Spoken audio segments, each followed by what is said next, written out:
All right, I'm going to show you guys a second derivative test. And the second derivative test is a test to test for max and min if you don't have access to the first derivative, is when it will be needed. So when I was in college, I didn't think I was going to need second derivative test because I knew first derivative test. And then it turned out, oh, I do need second derivative test. So here's one that we will have access, but I want to show you how it works. So the second derivative test is an alternate method for finding max and min. Now we did in section 3.3, we put the critical points on a number line if they switch plus, minus, or max, minus, plus, and min.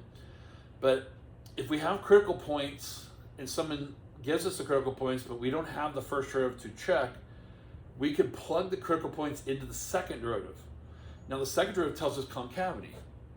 So if you think about it, a max is concave down every time, and a min is concave up. So it seems backwards, but you set the first derivative equals 0 to find the critical points, just like always. All right? But we're going to plug our critical points into the second derivative. If the second derivative is less than 0, it's a max, because if you less than 0 means it's concave down, means you must be on top of it, peak. If it's concave up, then you must be below it, which means you're a min. I know it seems backwards. People want, greater to be max, but it's just saying you are above them. Concave down means you're above the graph, all right? So if you get 0, then this test alone, we can't draw any conclusions. In other words, we're saying the test fails, all right? It's just not going to be, working for us. So let's start with this one right here. If you take the first derivative and set equals 0, that's going to give you your critical points. All right, so it turns out plus and minus 4 would make that 0.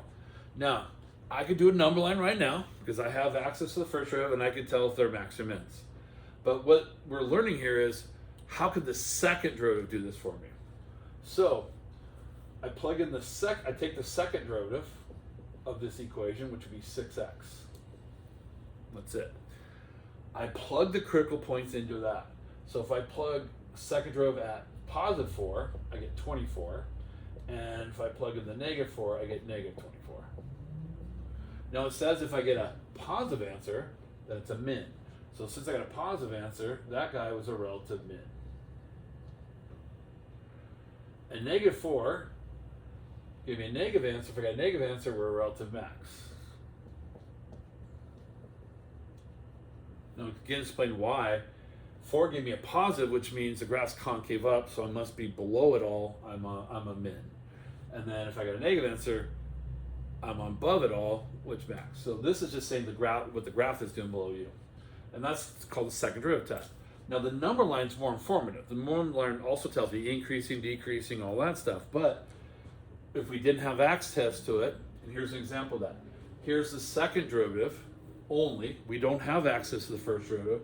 And they gave me the critical points of 0 and 5. So all I have to do is plug in 0 into the second derivative. If I plug in 0, I get negative 3. So since I got a negative, I'm a relative max. So I have a relative max at 0. 0 is a max.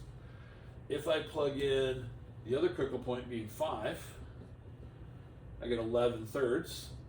I get a positive answer, which means the graph's heading up, which means I must be in the bottom, which is a relative min. So there have been times when I've had to use the second derivative test, and when I was a student, I didn't think I was going to ever have to use it, and got proven wrong pretty quickly. So, but that's the second derivative test to check for max and min.